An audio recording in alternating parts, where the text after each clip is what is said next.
बहुत बढ़िया जी। Question number 1 है आपके सामने, individual attention is important in the teaching learning process because, मतलब कि शिक्षण अधिगम प्रक्रिया में व्यक्तिगत ध्यान देना क्यों महत्वपूर्ण है। व्यक्तिगत मतलब अब ऐसा ऐसा नहीं है कि हर बच्चे के लिए आपने कुछ किया हुआ है, लेकिन ऑलमोस्ट अगर 30 बच्चे हैं क्लास में, 35 बच्चे हैं, तो आपको पता है कि कौन कैसे सीखता है, उसके थोड़े बहुत जहां जैसे उसको चीजें समझ में आती हैं वो आपको बच्चों की क्वेश्चनिंग से, उनकी नोटबुक्स से, उनके पढ़ने के तरीके से, उनकी एक्टिविटीज करते हुए उनको देखने से, मतलब बहुत सारी चीजें आप ऑब्जर्व करके बच्चे की इंडिविजुअल अटेंशन को चेक कर सकते हैं। अटेंशन क्या, इवन इंडिविजुअल डिफरेंसेस को देख सकते हैं कि कौन कैसे सीखता है। अब इस केस में इंडिविजुअल अटेंशन यानी हर बच्चे पर ध्यान दिया जाए, ये क्यों इंपॉर्टेंट है। पहला ऑप्शन है, it offer better opportunities to teachers to discipline each learner, या फिर learner always learn better in groups, जो बच्चा है वो हमेशा ग्रुप्स में अच्छा सीखता है, या फिर children develop at different rates and learn differently, या फिर teacher training programmes prescribe it. अब ऐसे तो पता नहीं क्या क्या चीज प्रेस्क्राइब की जाती है, बट मेन जो फोकस है, पर्पस है कि टीचर को इंडिविजुअल अटेंशन देनी चाहिए।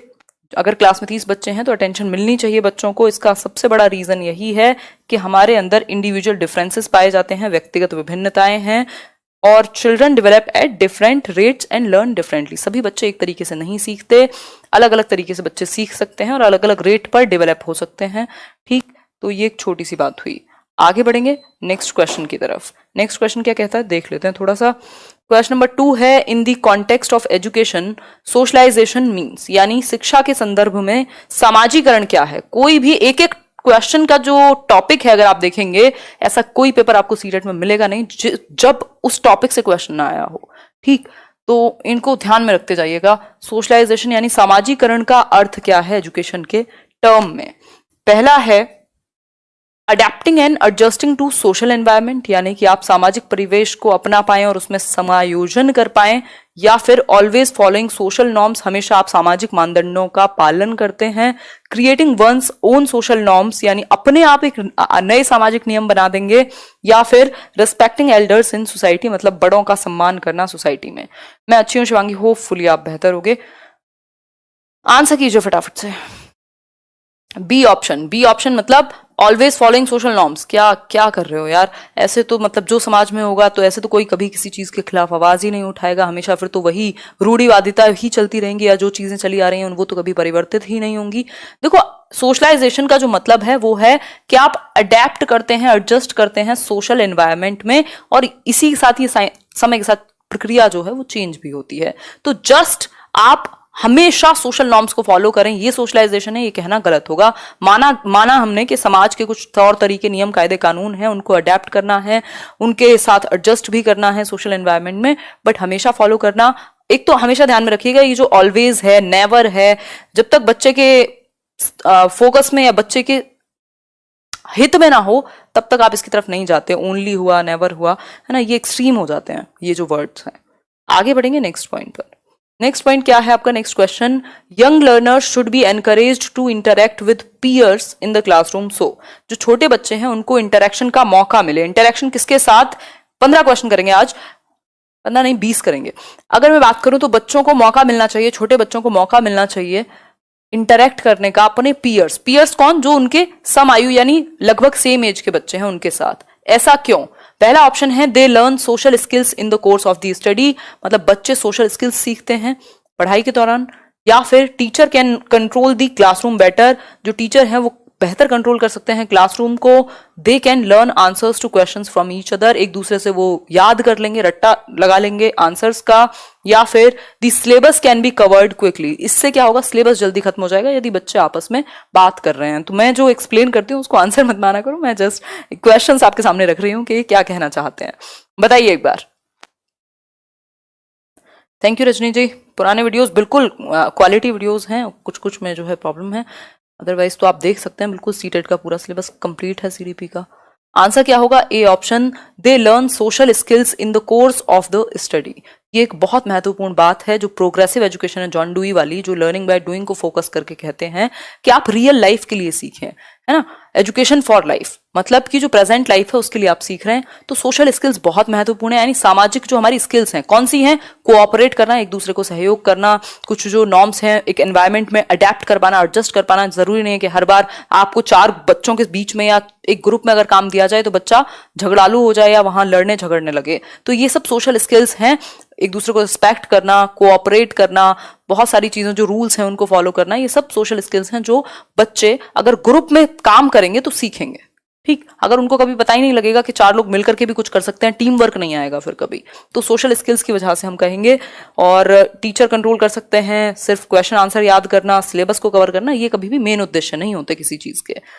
पढ़ाने का मेन उद्देश्य सिलेबस कवर कराना, एक डिग्री दे देना, इन सबसे कहीं ऊपर होना चाहिए। ठीक है बात, बहुत बढ़िया जी, सही है। आगे बढ़ते हैं। According to Kohlberg a teacher can instil moral values in children by. अब कोहलबर्ग का भी एक क्वेश्चन फिक्स है, 1 नंबर अगर आपको सर्टेन लेना है तो कोहलबर्ग पढ़ लीजिए ठीक से।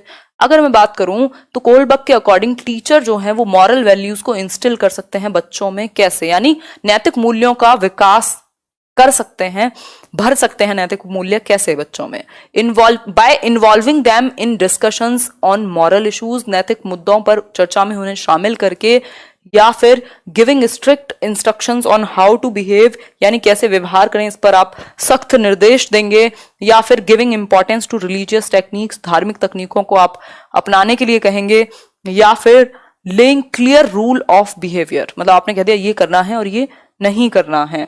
फटाफट से आंसर कर दीजिए, फिर हम लोग बढ़ेंगे आगे और आज की कहानी को आगे बढ़ाएंगे। ठीक है बात, बहुत ही बढ़िया, बहुत ही बढ़िया, सही है जी। ए ऑप्शन है, नहीं सबके आंसर ए कैसे हो सकते माया। Involving them in discussions on moral issues, basically Kohlberg ने कहा कि नैतिक जजमेंट यानी नैतिक निर्णय से भी इंपॉर्टेंट, मॉरल डिसीजन लेने से भी इंपॉर्टेंट बच्चों की रीजनिंग है, जो उन्होंने तर्क दिया उन डिस्कशंस में, वो उन तर्क जो सोचते हैं बच्चे उनको बताते थे। यानी कि कोहलबर्ग के लिए डिस्कशन बहुत इंपॉर्टेंट है। यदि आप बच्चों को डिस्कशन में इन्वॉल्व करोगे, जैसे आज पता नहीं कुछ बात हो रही थी, मतलब चाचा जी पुलिस में हैं तो उनके साथ कुछ डिस्कशन हो रहा था किसी एक कोई केस वेस को लेके, तो ऐसी कुछ मतलब ऑब्वियसली ऑफरिंग्स होती हैं, तो ऐसे ही डिस्कस किया, तो ऐसे भाई से पूछ लिया फिर कि अच्छा ये ले लेना चाहिए था या नहीं लेना चाहिए था, तो उसने कहा नहीं। तो उस पर जो वो नहीं से भी इंपॉर्टेंट क्या है कि वो जो डिस्कशन है, अब डिस्कशन क्या है कि आप बच्चों को मौका दे रहे हैं ना कि ऐसे होता तो ऐसे करते, ऐसे होता तो ऐसे करते, या करना चाहिए कि नहीं करना चाहिए, ये सही है कि गलत है। तो ये डिस्कशन से मॉरल वैल्यूज डेवलप होती हैं। ठीक, तो इस केस में आंसर क्या है, ए ऑप्शन। क्लियर हो गई बात यहां तक की? तो उन्होंने मॉरल रीजनिंग को, नैतिक तर्क को, और नैतिक तर्क कब निकल के आएगा, जब डिस्कशन होगा, तो चर्चा को उन्होंने महत्व दिया। आगे बढ़ेंगे। इस पे एक क्वेश्चन और आता है कि जो कोहलबर्ग है उनका जो उन्होंने किस चीज पे फोकस किया, तो कॉग्निटिव मैच्योरिटी से जुड़ी हुई है मॉरल मैच्योरिटी। जैसे जैसे आपकी एज बढ़ती है आपका तर्क करने का तरीका बदल जाता है, जैसे प्याजे भी कहते हैं, और प्याजे से इंस्पायर्ड भी है थियरी।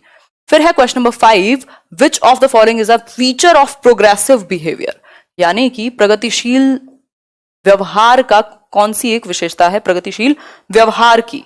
होगा मैथ्स पेडागोजी भी, बिल्कुल बिल्कुल, आप वीडियो देखिए वो स्ट्रेटेजी वाली, बहुत बढ़िया। नेहा कौन कह रहा है, कृति के ऑप्शन डी है, अभी चेक कर लेते हैं एक बार।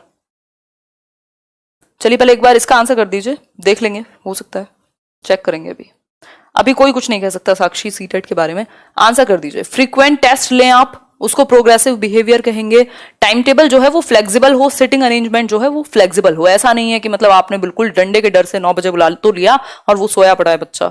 ठीक, instruction based solely on prescribed text books, emphasis on scoring good marks, फिर से वही बात, अच्छे नंबर, सिर्फ और सिर्फ टेक्स्ट बुक पे ध्यान देना, या सिर्फ और सिर्फ टेस्ट आप लगातार ले रहे हैं। प्रोग्रेसिव मतलब learning by doing, hands on experience, बच्चा करके सीखे।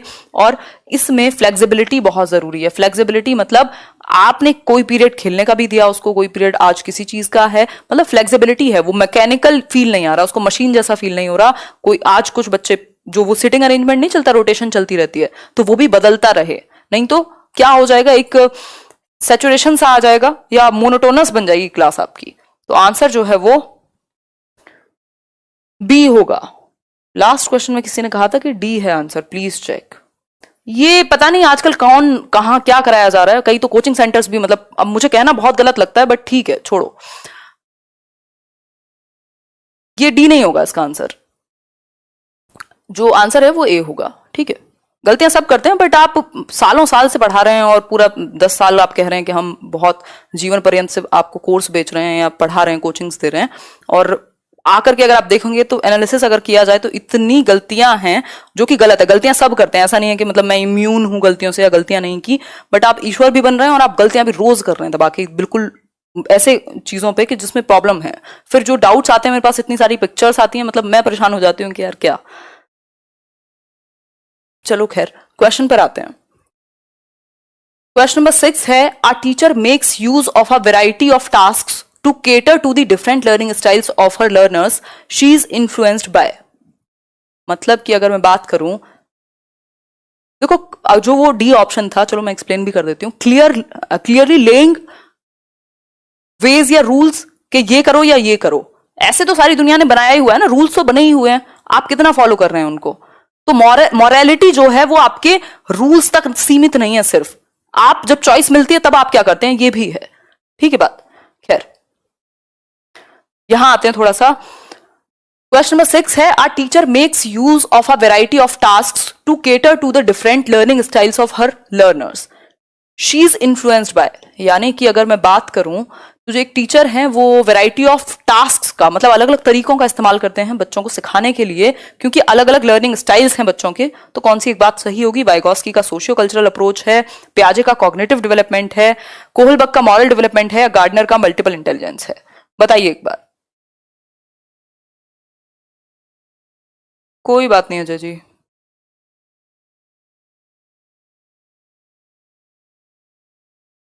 नहीं सिर्फ वही नहीं स्वप्निल, यहाँ यूट्यूब की मैं बात कर रही हूँ, जो लोग कोर्सेज भी प्रमोट कर रहे हैं और कोचिंग्स भी दे रहे हैं, और गलतियां इतनी हैं हद से ज़्यादा। स्पेशली मैं सीडीपी की बात तो कर ही सकती हूँ, बाकी मैं बहुत ज़्यादा एक्सपर्ट नहीं कहूँगी खुद को।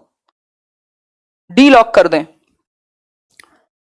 गार्डनर्स मल्टीपल इंटेलिजेंस थियोरी, यानी कि अगर मैं बात करूं गार्डनर का बहुबुद्धि सिद्धांत, गार्डनर का बहुबुद्धि सिद्धांत जो ये कहेगा कि बुद्धि सिर्फ एक नहीं होती, कि आपने अच्छे नंबर ले लिए एग्जाम्स में तो हो सकता है आप लॉजिकल मैथमेटिकल में बहुत अच्छे हो, लिंग्विस्टिक अच्छा हो। उन्होंने कहा 8 प्रकार की बुद्धि है, अलग अलग तरीके से सीखते हैं बच्चे। तो टीचर क्या है, अलग अलग टास्क मतलब डिवाइड कर सकता है बच्चों में, जिससे अलग अलग स्टाइल से सीखने वाले बच्चों को केटर किया जा सके। कोई बच्चा है जिसको म्यूजिक में बहुत इंटरेस्ट है, कोई बच्चा है जो इंट्रापर्सनल इंटेलिजेंस रखता है। तो हार्वर्ड गार्डनर की थियोरी है जिसमें मैंने 8 प्रकार की इंटेलिजेंस का जिक्र किया हुआ है।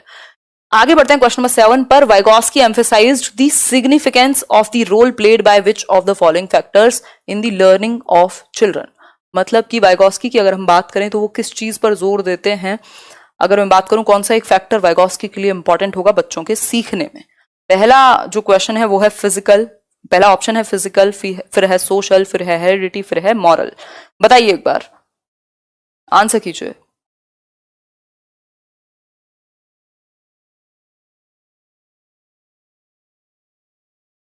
अभी कुछ नहीं कह सकते, 5 को बहुत कम प्रोबेबिलिटी है जिस हिसाब से केसेस बढ़ रहे हैं, बट 15 से पहले पता तो लगेगा नहीं जब तक एडमिट कार्ड या सीबीएसई कुछ नहीं कहता तब तक।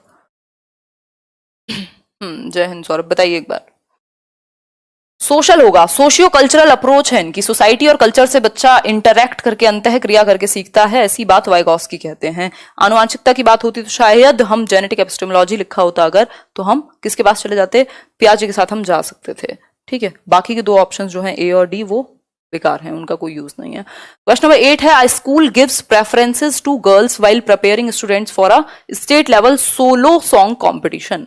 मतलब आप जानते हैं कि स्टेट लेवल पर, राज्य स्तर पर बहुत सारी क्या कहते हैं कॉम्पिटिशन्स होती हैं, प्रतियोगिताएं होती हैं। उनमें से अगर हम बात करें तो सोलो सॉन्ग कंपटीशन, मतलब वो होता है ना इंडिविजुअल बच्चा माइक पे खड़े होकर के गाना गाएगा, तो उस कंपटीशन के लिए एक स्कूल जो है वो सिर्फ गर्ल्स को, यानी लड़कियों को वरीयता देता है, यानी इंपॉर्टेंस देता है कि सिर्फ गर्ल्स ही जाएंगी अगर गाने का कंपटीशन है। तो ये क्या है? ये प्रोग्रेसिव थिंकिंग है, जेंडर बायस है, ग्लोबल ट्रेंड्स है, या प्रैग्मेटिक अप्रोच है? बताइए एक बार। नेटवर्क इशू है, कोई बात नहीं, ये चीजें तो चलती रहती हैं यार। ध्यान रखिए, मतलब मेरा मेन पर्पस ये है कि आप खुद जिम्मेदार हैं, आप खुद अपने आप में मैच्योर हैं। कई लोग मुझसे बहुत ज्यादा बड़े भी हैं एज में, तो ये मेरा काम नहीं है कि मैं किसी को क्रिटिसाइज करूं यहाँ खड़े होकर या कुछ भी, और इस तरीके से कभी भी हम लोग आगे बढ़े भी नहीं है। अदरवाइज तो बहुत सारी चीजें होती हैं, दिखती मुझे भी हैं चीजें। तो फोकस कीजिए, मतलब अपना भला थोड़ा सा देखिए, उस चीज को लेके मुझे कंसर्न होता है, बाकी फर्क नहीं पड़ता कौन क्या कर रहा है। बताइए एक बार।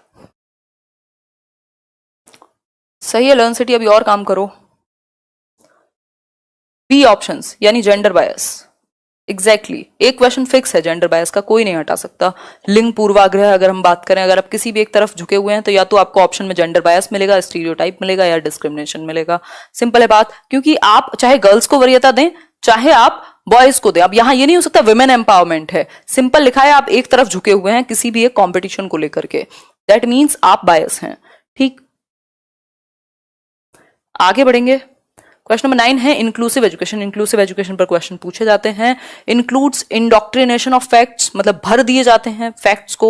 Includes teachers from marginalised groups, celebrate diversity in the classroom, encourages strict admission procedures. फटाफट से बताइए।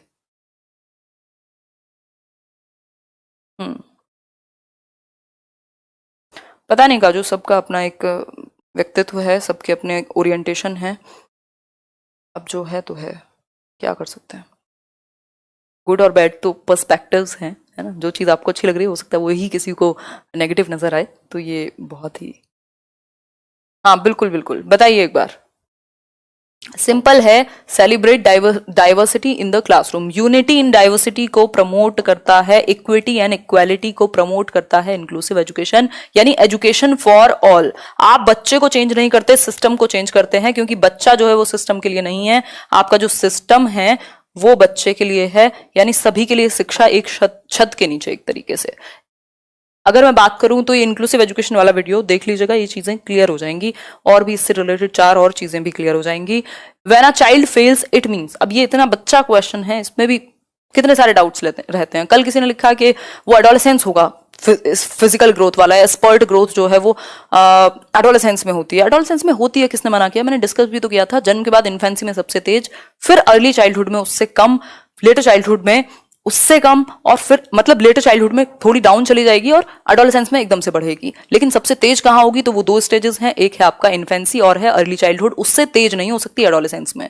ठीक है, मतलब अगर आप अर्ली चाइल्डहुड में या इन्फेंसी में इतने से पैदा हुए थे तो 5 साल में आप इतने बन जा रहे हैं, कम से कम भी उतना रेशो नहीं है एडोलेसेंस का। तो अब ये चीजें क्या करें, मतलब when a child fails it means, जब एक बच्चा फेल होता है तो क्या है, सिस्टम फेल होगा, बच्चा फिट नहीं है, या फिर मेमोराइज नहीं किया है उसने आंसर्स को, या फिर प्राइवेट ट्यूशन उसने नहीं लिए हैं जो कि बड़े इंपॉर्टेंट थे। बताइए एक बार। ठीक है रोहित कुमार, बात आपकी, सिस्टम हैज फेल्ड, बच्चा फेल होता है मतलब सिस्टम फेल हुआ है। अब इसमें अगर आंसर चेंज होता है, जो कि एक वो डिफरेंट किसी स्टेट का एग्जाम है, उसमें ऑप्शंस डिफरेंट होंगे जिसमें अगर आंसर चेंज हुआ है, अदरवाइज बच्चा फेल मतलब सिस्टम फेल। ना तो सिर्फ इसमें टीचर हो सकते हैं कि बच्चे की गलती कभी होती नहीं है पेडागोजी में, मेमोराइज नहीं किया है, याद कराना मेन मकसद नहीं है, मीनिंगफुल लर्निंग, अर्थपूर्ण अधिगम की बात हम करते हैं। ठीक, ट्यूशन लेना तो खिलाफ ही है अगर देखा जाए लीगली तो।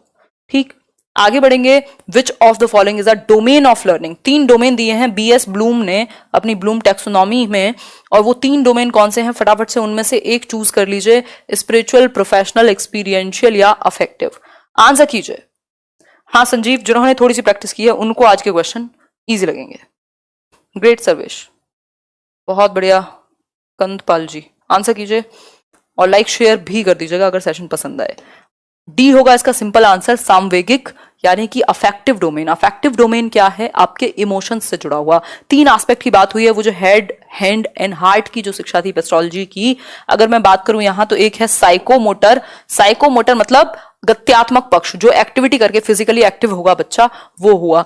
दूसरा है आपका अफेक्टिव, यानी आपके इमोशंस से जुड़ा हुआ, और तीसरा है आपका, ये कोनेटिव भी इसी को कह देंगे साइकोमोटर को, अफेक्टिव, और एक और होता है जो कि मेरे दिमाग से निकल गया है आज, साइकोमोटर, अफेक्टिव, एक बार लिखना जरा, साइकोमोटर लिखना, बताओ, ये भूलने की चीज है एक्चुअली, चीजें ऐसी हो जाती है ना दिन में। आज एक पापा के फ्रेंड थे, उनकी डेथ हो गई है, कोरोना वायरस उनको हो गया था, तो चीजें आप मैनेज तो करते हो, मतलब ठीक है आप सबकॉन्शियसली संभाल रहे हो, बट वो माइंड के लेवल पे रहती हैं चीजें। बताओ एक बार।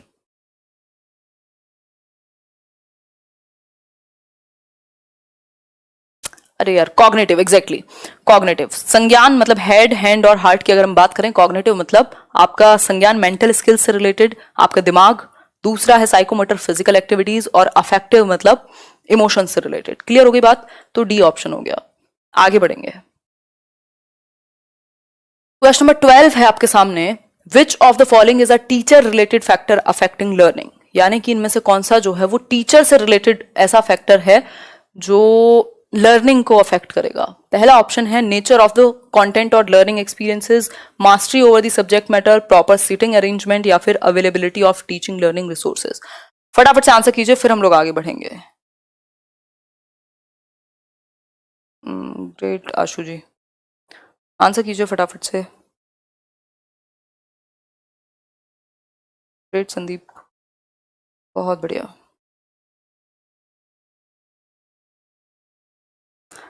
ग्रेट।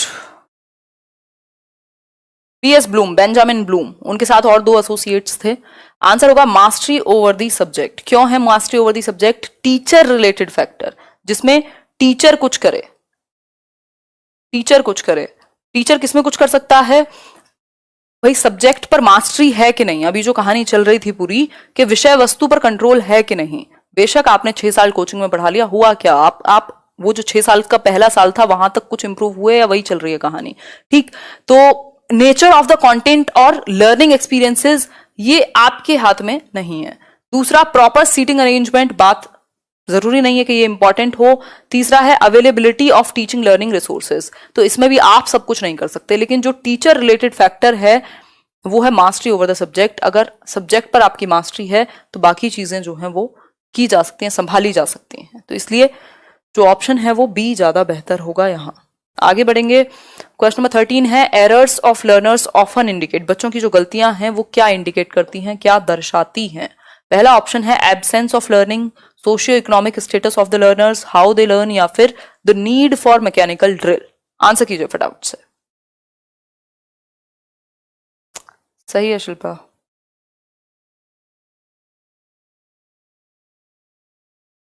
पीडीएफ मिल जाएगा टेलीग्राम पर। आंसर कीजिए एक बार। क्वेश्चन है आपका एरर्स ऑफ लर्नर्स। ये हमेशा याद रखिएगा, एरर्स ऑफ लर्नर पर एक क्वेश्चन आता है और बच्चों की गलतियां या तो ये इंडिकेट करेंगी कि वो कैसे सीखते हैं, विंडो है उनकी लर्निंग में, क्योंकि कोई कुछ सीखेगा तभी तो गलतियां करेगा ना। तो हाउ दे लर्न, और ऐसा कोई नहीं है जिसने सीखा हो और गलतियां ना की हो। अब इस चीज के पीछे आप ये नहीं छिप सकते कि आप 20 साल से पढ़ा रहे हैं और आप गलतियां ही करते हैं बस। ठीक, तो हाउ दे लर्न मतलब वो सीखते कैसे हैं, इस चीज को दर्शाएगा बच्चों की गलतियां। आगे बढ़ेंगे। Which of the following is a teacher related factor, इसको इग्नोर करेंगे, ये रिपीट हो गया है क्वेश्चन टाइपिंग में। Which of the following statements is most appropriate in relation to adolescence, किशोरावस्था के कॉन्टेक्स्ट में अगर किशोरावस्था की बात करें तो सबसे उपयुक्त बात कौन सी होगी? पहला ऑप्शन है आपका बिल्कुल टीचिंग लर्निंग का, सीखने की जो प्रक्रिया है अधिगम की, उसका पार्ट है गलतियां जो है। एडोलेसेंस के बारे में अगर हम बात करें तो सबसे सही या सटीक बात कौन सी होगी? पहला ऑप्शन है increase in the incidence of emotional upheavals, मतलब कि जो इमोशनल उथल पुथल है, सामवेगिक उथल पुथल, वो आ जाती है। या फिर केयर फ्री नेचर, पढ़ाई को लेकर टेंशन ही नहीं है। या फिर thinking starts reflecting in concrete actions, मतलब कॉन्क्रीट एक्शंस मतलब कॉन्क्रीट चीजों को, मूर्त चीजों को लेकर के थिंकिंग शुरू कर देंगे। या फिर abrupt increase in the intelligence quotient, तो ऐसा कुछ नहीं है कि दिन और रात मतलब रातों रात उनकी इंटेलिजेंस बढ़ गई है, केयर फ्री एटीट्यूड नहीं होता, बल्कि वो टेंशन में होते हैं अपने करियर को लेकर और इन सब पढ़ाई वढ़ाई को लेकर के। अगर मैं बात करूं कॉन्क्रीट एक्शंस को लेकर के जो सोच है वो पियाजे के अकॉर्डिंग 7 से 11 वर्ष में आती है।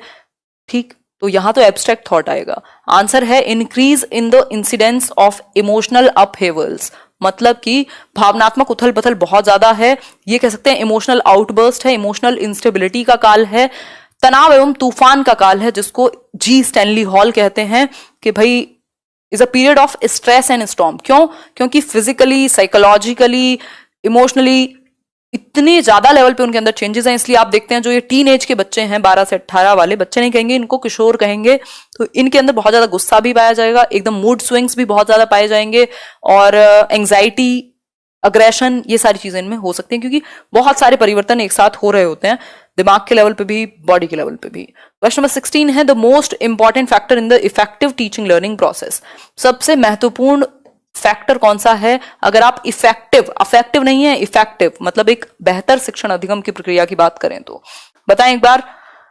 फटाफट से आंसर कीजिए।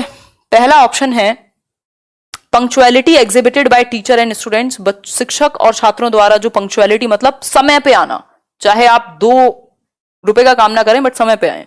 फिर है mastery of the contents by the teacher and timely completion of the syllabus, यानी कंटेंट पर टीचर की जो है वो पकड़ हो और टाइम पर सिलेबस खत्म हो जाए। अब जिन्होंने सिर्फ याद किया है उनके लिए आंसर हो जाएगा, क्योंकि वो सिर्फ यहां तक पढ़ेंगे। यही खेल है पेडागोजी में, लैंग्वेज चेंज करते ही ऑप्शन बदल जाएगा। मास्टरी तो इंपॉर्टेंट है टीचर की, बट मास्टरी करके सिर्फ सिलेबस को सही समय पे खत्म कर देना ये इंपॉर्टेंट नहीं है। फिर है टीचर स्टूडेंट डायलॉग या फिर इफेक्टिव टीचिंग प्रोसेस, क्या कहेंगे आप? सबसे ज्यादा इंपॉर्टेंट क्या है? टीचर और स्टूडेंट दोनों एक्टिव हो, बच्चों के बीच में और शिक्षक के बीच में डायलॉग हो, जिसको मैं बहुत ज्यादा इंपॉर्टेंस देने की कोशिश करती हूँ हमेशा। ठीक, तो सी ऑप्शन यहां सबसे सही होगा, क्योंकि इंटरेक्शन होगा तभी बेहतर टीचिंग लर्निंग हो पाएगी। अगर डाउट्स क्लियर होंगे, देखो टीचिंग लर्निंग में ऐसा नहीं है कि टीचर कोई ज्ञान का भंडार है और वो खाली करेगा, आप भी सीखते हैं एज अ टीचर और लर्नर तो सीखता ही है। मतलब 2 तरफा प्रक्रिया है ये, रेसिप्रोकल टीचिंग है ये। ठीक है, आगे बढ़ते हैं। किसने बात की थी रेसिप्रोकल टीचिंग की? वाइगॉस्की ने। विच of the following factors is a basis for the child centred education, बाल केंद्रित शिक्षा के लिए कौन सा एक बेस है? ठीक, आधार क्या है? बाल केंद्रित शिक्षा क्या है? कि बालक को केंद्र में रख करके सारी एक्टिविटीज को प्लान किया जाए। ठीक है बात, तो पहला ऑप्शन है इंडिविजुअल डिफरेंसेस के आधार पर बनी है ये, चाइल्ड राइट्स के आधार पर, आरटीई के बारे में बात करता है, या सभी बच्चे इक्वल हैं सभी रिस्पेक्ट में। अब इसमें गलतियां हो जाएंगी, मैं बता देती हूँ, ये नहीं होगा, क्योंकि सभी बच्चे एक समान नहीं होते। आप उनको इक्वल लेकर के चल रहे हैं वो एक डिफरेंट चीज है, बट उनमें इंडिविजुअल डिफरेंसेस हैं, व्यक्तिगत विभिन्नताएं हैं, जिसके बेसिस पे वो सभी एक जैसे रोबोट्स नहीं हो सकते। ठीक है बात, तो आंसर क्या होगा? आंसर होगा इंडिविजुअल डिफरेंसेस, व्यक्तिगत विभिन्नताओं का जो टॉपिक है आपका, कि कोई भी 2 लोग बिल्कुल सेम नहीं होते। अगर बिल्कुल सेम हो जाएंगे तो हम रोबोट्स बन जाएंगे, इंसान नहीं रहेंगे। कोई जल्दी सीखता है, किसी का इंटरेस्ट किसी और, हम अलग अलग हैं, चाहे वो हमारी कास्ट हो, जेंडर हो, हमारा इंटरेस्ट हो, हमारी एबिलिटीज हो, हमारा एप्टीट्यूड हो, हमारा एटीट्यूड हो, यानी यूनिटी इन डाइवर्सिटी की बात करते हैं हम लोग। क्लियर हो गई बात? अभी 3 क्वेश्चन और करेंगे हम लोग। 2 main characteristic of the emotionally motivated children. Emotionally motivated का मतलब है कि आप सामवेगिक रूप से अभिप्रेरित हैं या स्टेबल हैं। आंसर कीजिए एक बार। देयर ओवर रिएक्टिव नेचर, हर बात पे ओवर रिएक्ट करते हैं, इंट्रोवर्ट होते हैं, कम बोलते हैं, balanced way of presenting there view point, मतलब उनका क्या है, एक बैलेंस्ड वे है अपने पॉइंट को प्रेजेंट करने का, या फिर मेलनकोलिक डेमेनोर, यानी कि एकदम बस उदासी के साथ। वो मेलनकोली याद आ गया होगा देवदास आपको, ठीक, तो वैसे वाली बात नहीं होगी यहां। अगर इमोशनली मोटिवेटेड है बच्चा तो अपनी बात को बैलेंस्ड वे में प्रस्तुत कर पाएगा बिना किसी बायसनेस के, यानी कि सी ऑप्शन है ना, क्योंकि किसी भी एक बात का एक ही पक्ष नहीं है। अब मैं ये कहूं सब गलत पढ़ा रहे हैं तो गलतियां सब करते हैं, इसमें क्या बात है, ठीक, लेकिन सिर्फ गलतियों के पीछे आप नहीं छिप सकते। C option. आगे बढ़ेंगे। इमोशनल इंटेलिजेंस की जो बात है वो डेनियल गोलमैन ने की थी। बेसिकली बच्चा अपने इमोशंस को मैनेज करना सीख पाए, उनको लेकर के अवेयर हो, है ना। जैसे आप देखते हैं शुरुआत में बच्चे उतने इमोशनली बैलेंस्ड नहीं होते, जब वो स्कूल आते हैं बहुत सारे बच्चे तो रोते हुए आते हैं, है ना, वो कभी भी छोटी सी बात पे रोने लग जाएंगे। फिर धीरे धीरे वो कंट्रोल करना सीख जाते हैं कि हमें कहाँ कौन सा इमोशन दिखाना है। ठीक, आप मम्मी पापा पर गुस्सा कर सकते हैं, बट जरूरी नहीं है कि आप बाहर जाकर रोड पर चलते हुए किसी व्यक्ति पर गुस्सा करें, तो आपको समस्या का सामना करना पड़ सकता है। आगे बढ़ेंगे। Question number 19, principle of reinforcement is related to. Reinforcement important है, यानी कि रीइंफोर्समेंट क्या है, जो किसी एक कार्य का जो प्रोबेबिलिटी है कि वो चीज दोबारा होनी चाहिए या और हो, उसको बढ़ा देगा। यानी कि आप पढ़ रहे थे और आपको पापा ने आकर के कहा या मम्मी ने आकर के कहा कि हाँ बहुत शाबाश, बहुत अच्छा काम कर रहे हो, मैंने देखा तुम्हारा जो वो क्लास टेस्ट था उसमें ऐसा किया तुमने, तो वो बच्चा क्या हुआ, रीइंफोर्समेंट दिया आपने उसको, पुनर्बलन दिया। अब ये किसी चीज की फॉर्म में भी हो सकता है, ये एक शब्दों में भी हो सकता है। तो रीइंफोर्समेंट की बात किसने कही कि अगर आप पुनर्बलन दे रहे हैं तो बच्चा बेहतर सीखेगा? आंसर है स्किनर, बीएफ स्किनर बात करते हैं किसकी, पुनर्बलन की, यानी रीइंफोर्समेंट की। ठीक है, क्वेश्चन नंबर 20 है आज के लिए last. Logical mathematical intelligence is associated with. ये एक ऐसी प्यारी सी थियोरी है कि आप सिर्फ 8 प्रकार की इंटेलिजेंस कर लीजिए, वीडियो सर्च कर लेना, मिल जाएगा लेट्स लर्न पर प्लेलिस्ट में। 1 नंबर आपका बहुत आसानी से आ जाता है, बहुत ही आसानी से, कुछ नहीं है इसमें। फटाफट से बताइए एक बार। 17 को दोबारा करा देंगे, कोई दिक्कत नहीं है। सही है आचार्य जी। क्रिया प्रसूत अनुबंधन ऑपरेंट कंडीशनिंग की भी बात की है उन्होंने। बातें बहुत ज्यादा की हैं, बट स्किनर के बारे में रीइंफोर्समेंट सीटेट के लिए इंपॉर्टेंट है, अदरवाइज तो चीजें तो बहुत कुछ है उनके बारे में जानने के लिए। आंसर क्या होगा? लॉजिकल मैथमेटिकल मल्टीपल इंटेलिजेंस का पार्ट है कि ये कौन सा टाइम अलार्म बजने का, एक सेकेंड। हाँ, लॉजिकल मैथमेटिकल की अगर मैं बात करूं तो ऐसे व्यक्ति में लॉजिक भी ज्यादा होगा, मैथमेटिक्स में अच्छा होगा, रीजनिंग में अच्छा होगा, इस तरीके के सब्जेक्ट्स में वो बेहतर होगा, साइंस वाइंस में भी। ठीक है बात। तो ये कहानी थी आज की। आउट ऑफ 20 आपके कितने ठीक हुए पहले वो बताइए, फिर मैं 17th क्वेश्चन रिपीट करा दूंगी, और जो लोग बाद में देखेंगे वो कमेंट करके भी बता सकते हैं कि आउट ऑफ 20 आपने कितने तीर मारे। इसके अलावा इसकी जो पीडीएफ है वो लेट्स लर्न स्क्वाड आप सर्च करेंगे टेलीग्राम पर तो वहां मिल जाएगी। 17 में किसी ने बोला all children are equal in all respects. वही तो मैंने बताया, ऐसा नहीं होता कि हर बच्चा हर एक एस्पेक्ट में, हर एक क्षेत्र में बराबर है। फिर तो कोई सभी स्पोर्ट्स पर्सन बन जाएंगे, सभी टीचर्स बन जाएंगे, सभी डॉक्टर्स बन जाएंगे। आप ये कह रहे हैं, मतलब आप बिहेवियरिज्म को फॉलो कर रहे हैं कि आप किसी को कुछ भी बना दीजिए, वो जो वॉटसन का कथन था। मतलब हर बच्चा हर तरीके से सेम नहीं हो सकता। कुछ चीजें सेम होती हैं लेकिन इंडिविजुअल डिफरेंसेस हैं, तभी तो दो लोगों को सेम चीज में इंटरेस्ट नहीं आता। ऐसा कई बार होता है, आपने देखा यार आपको बड़ा इंटरेस्ट आ रहा है किसी चीज में, आपके दोस्त को नहीं है। That means individual differences are there. सबके इंटरेस्ट में अंतर है, सबकी एबिलिटी में अंतर है, सबके सोच में अंतर है, एप्टीट्यूड एटीट्यूड इन सब चीजों में अंतर है। ठीक है बात। तो ये एक छोटी सी बात है। और अगर मैं बात करूं और कोई भी आपका सवाल या सुझाव वो कमेंट करके बताइएगा, मैं कोशिश करूंगी आज कमेंट्स पढ़ने की, है ना। आप लोगों से क्योंकि मेरा कनेक्शन जो है वो थोड़ा सा बीच में ब्रेक हो जाता है, इतने सारे कमेंट्स होते हैं, सिर्फ क्वेश्चन के आंसर देखने में मैं रह जाती हूँ, आपके मन की बात नहीं जान पाती हूँ। बाकी कल संडे वार्ता के लिए मैं सोचती हूँ कि पोस्ट जो है वो इंस्टाग्राम पे डाली जाए, ठीक, तो वहां आप क्वेश्चन पूछ पाएंगे। और किसको क्या समस्या थी? Effective teaching learning process most important है। बेसिकली इफेक्टिव टीचिंग की बात हो रही है। इफेक्टिव टीचिंग प्रोसेस दोनों को इंक्लूड करना पड़ेगा और कुछ आपको डिटेल देनी पड़ेगी। तो इसलिए सिर्फ शिक्षण प्रक्रिया की बात नहीं हो रही है, जहां टीचर और बच्चे का इंटरेक्शन है वो अपने आप में इफेक्टिव है टीचिंग प्रोसेस। ठीक है बात। तो ये एक छोटी सी बात थी यहाँ। होपफुली आपका और कोई डाउट होगा तो आप अभी बता दीजिए, ताकि फिर मैं आज का सेशन जो है वो खत्म कर पाऊँ। ठीक, थैंक यू सो मच। आज के लिए इतना ही।